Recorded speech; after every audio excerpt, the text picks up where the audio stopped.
Sometimes after I complete a quilt, I decide to add an extra block. Usually it's in the border area, like this white star that was added after the quilting, or like this tree that was added in the border before quilting. You can also use this technique to change out blocks in your quilt. It's easiest to applique these blocks in place. I use freezer paper to help keep these edges nice and clean when I applique.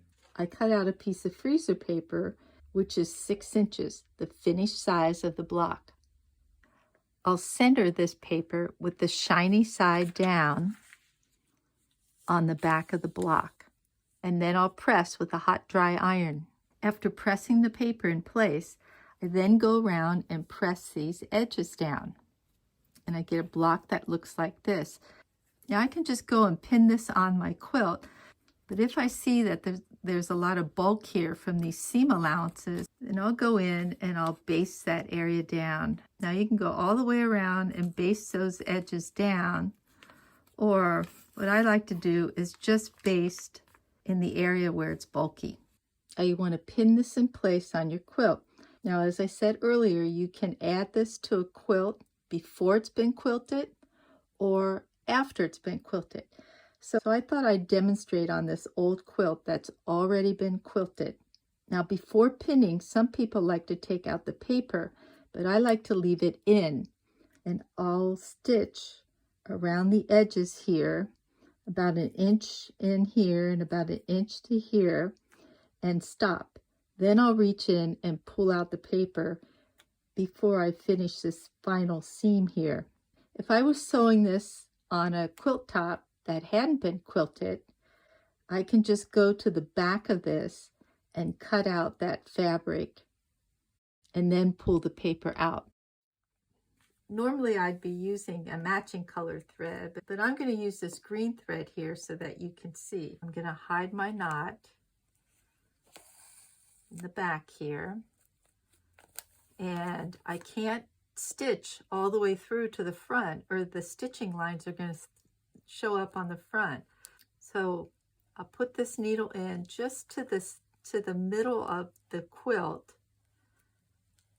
I've got my finger underneath that because if it pricks my finger, then I know it's gone to the front. That's a big stitch there. That stitch is about 1/4 inch. I need to pay more attention. It should be about 1/8 of an inch. So let me go in again. I'm going to scoot it over, and I'll come up about 1/8 of an inch over, just on the very edge of this block. And I'll go up like that. So I go down again, and I come up about 1/8 of an inch over. I've just gone into about a thread of this block's edge, and I'll come up. You could sew it on faster like this, but your stitches are going to show more. See here, you don't see those stitches. If you use something like that, you're going to see those stitches, but you'll get done a lot faster. When I get to the corner here, what I like to do is I put 1 stitch right in the corner, and then I put a 2nd stitch in that corner. When you go to pull out the paper, there's a lot of pull right there. You want to make sure that that stays inside. Now you can see that this fabric's sticking out there. Just take my needle and push it right back in there, and then I continue stitching around. So I've sewn all the way around this block except for this area, and let's see, I have these basting stitches over here that I'm going to pull out. If I would have basted all the way around, then I'd pull all those stitches out. Now I'm ready to pull this paper out. So I just reach in, pull that out like so, and because I've pressed this, you can see the line where this fabric needs to get folded under. Pin that in place, and I'll continue stitching. And here's my completed block. Now you might notice because I've placed this over a darker background, that you get a shadow in here. To remedy this situation, just place a muslin square between these layers, and that fabric shadow will disappear.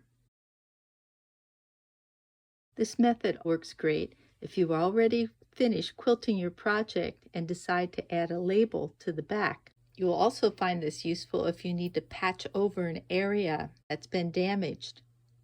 Or you can change out a block in your quilt by appliquing the new block over the old block.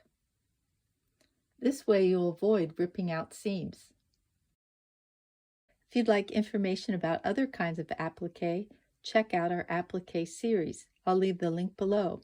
This series also contains a more detailed video about freezer paper. Let me know if you find these tips useful. You can leave a comment below or email me at ann@learnhowtoquilt.com. Thanks for visiting learnhowtoquilt.com. Please like, subscribe, and share our videos with your friends. Remember, if you're trying to find us on the internet, type in learnhowtoquilt.com. Don't forget the .com. Using the .com will get you right to our site.